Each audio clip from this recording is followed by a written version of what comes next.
السلام علیکم۔ ہماری حکومت، ہمارے بڑے بڑے زعماء مسلسل یہ راگ الاپ رہے ہیں کہ پاکستان ایک جمہوریت ہے،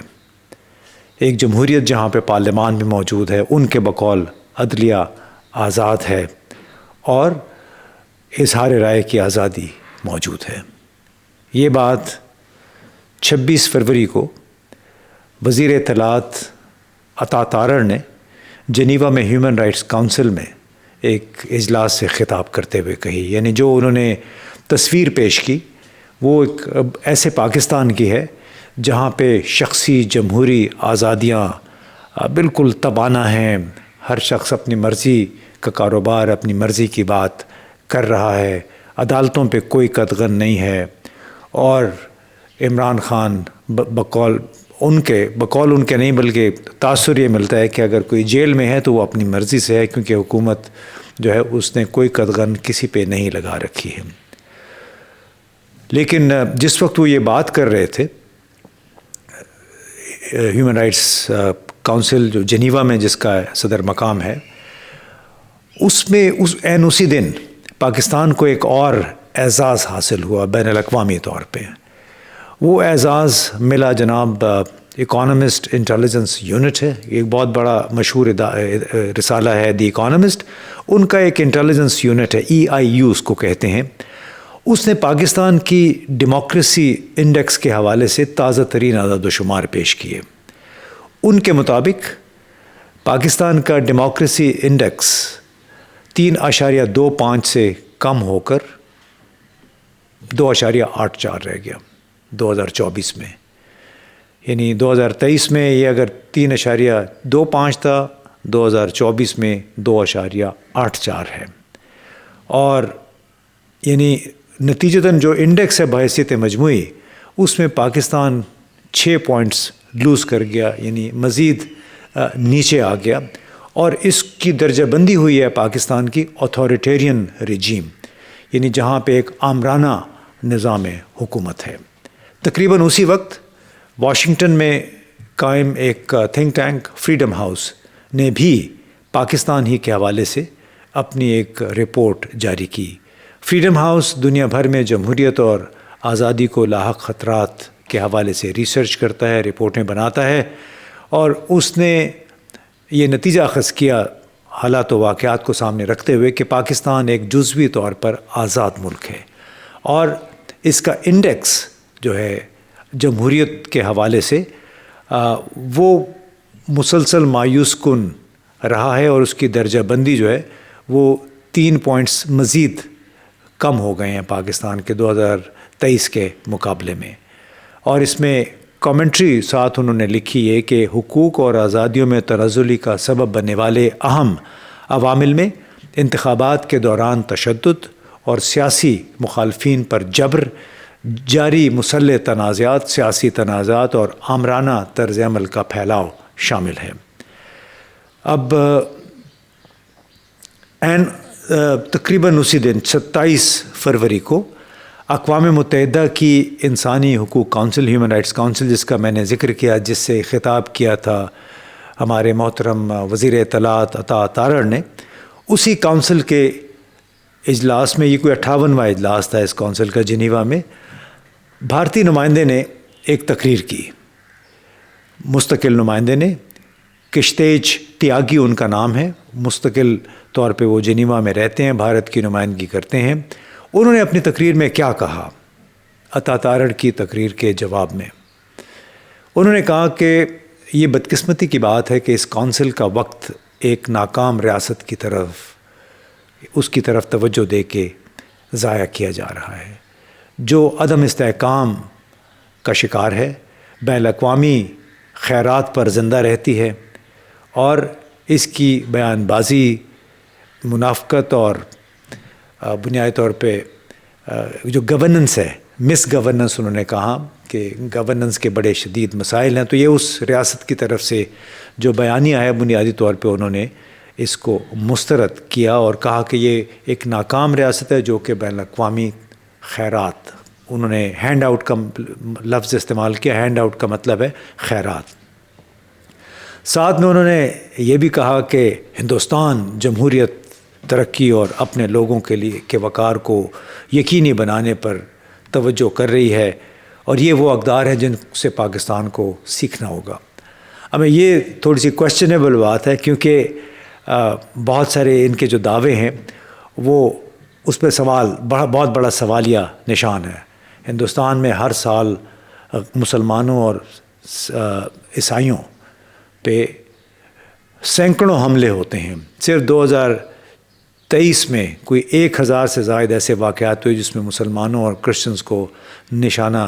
بنایا گیا، اور یہ ہے سب سے بڑی جمہوریت اس خطے میں۔ ہیومن رائٹس واچ اور US کمیشن برائے بین الاقوامی مذہبی آزادیوں کی رپورٹیں اس بات کی شاہد رہی ہیں کہ نریندر مودی کے 2014 میں برسر اقتدار آنے کے بعد سے بھارت میں غیر ہندو اقلیتیں، جن میں مسلمان اور عیسائی سر فہرست ہیں، وہ مسلسل تشدد کا اور عطاپ کا نشانہ رہی ہیں۔ اس کے علاوہ پاکستان پہ دہشت گردی میں ملوث ہونے یا دہشت گردی کی سپورٹ کرنے کا الزام تو ہے، لیکن یہ بھی ایک حقیقت ہے کہ بھارتی جو ڈیتھ سکواڈز ہیں انہوں نے ایک بھارتی نژاد سکھ کو کینیڈا میں ہلاک کیا۔ یہ باقاعدہ الزام تھا۔ جسٹن ٹروڈو نے بڑے اعلیٰ ترین پیمانے پہ یہ الزام لگایا اور کہا کہ ہمارے پاس ثبوت ہے۔ اسی نوعیت کے الزامات پھر امریکہ نے بھی لگائے بھارتی خفیہ ایجنسیوں پہ، اور پاکستان میں بھی ایسی ہی لوگوں کو، ڈیتھ سکواڈز کو استعمال کیا گیا، جنہوں نے 2024 میں، میرے خیال 24 کے شروع میں کوئی 20-25 ہلاکتیں ہوئی ہیں 2 سال کے اندر، اور یہ وہ تھے جو انڈین ایجنٹس نے آ کے یہ کام کیا، بالکل ایسی جیسے کینیڈا میں مخالفین، یعنی بھارت مخالف جو لوگ ہیں، سکھ اپنی آزادی چاہتے ہیں، اس طرح امریکہ میں جو سکھ مقیم ہیں وہ بھی اپنی تحریکیں چلا رہے ہیں۔ انہوں نے تو اپنا ریفرینڈم بھی کروایا تھا کینیڈا میں۔ تو بھارتی لوگ، بھارتی دانشور، ان کے حکام جب پاکستان کے حوالے سے بات کرتے ہیں، پاکستان میں بہت کمزوریاں ہیں جن کا بھی ہم نے اوپر ذکر بھی کیا، بہت خامیاں بھی ہیں، لیکن صرف یہ کہہ دینا کہ بھارت ایک بہت امن آشتی کا ایک گہوارہ ہے، وہاں پہ ہر ایک کی بڑی عزت ہے، اس پہ پھر ہمیں مجبوراً یہ بات کرنی پڑتی ہے، وہ باتیں یاد دلانی پڑتی ہیں جو ہم نہیں کر رہے ہیں، جو کہ بلکہ human rights watch, Amnesty international اور امریکہ کا جو کمیشن ہے بین الاقوامی مذہبی آزادیوں سے متعلق، اس کی یہ رپورٹیں ہیں جس کا بھی میں نے آپ کو حوالہ دیا۔ اب سوال یہ ہے کہ بھارتی نمائندے نے جنیوا میں ہیومن رائٹس کونسل میں یہ ایسی باتیں کیوں کہیں، کیوں ان کو جرت ہوئی یہ باتیں کرنے کی؟ اس کی بڑی سیدھی سی وجہ ہے کہ ورلڈ جسٹس رپورٹ کی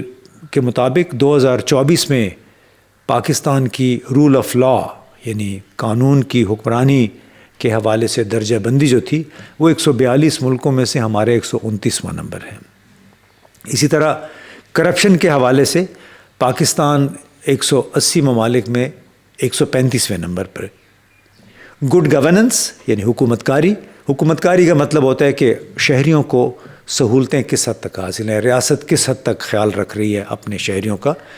تو گڈ گورننس میں پاکستان 156 ممالک میں سے 128ویں نمبر پر ہے۔ آپ کو یہ بھی معلوم ہوگا کہ ہماری عدلیہ بھی ماشاءاللہ بڑے اعزاز اس کو ملے ہوئے ہیں۔ آج کل تو کچھ زیادہ ہی باتیں ہو رہی ہیں، اور یہ وہ عدلیہ ہے جس کا 139 ملکوں میں سے اس کا نمبر 130 یا 131 ہے۔ اور خود 2-3 جسٹسز گزشتہ 2-3 دن پہلے یہ کہہ چکے ہیں کہ جس مقدمے کا فیصلہ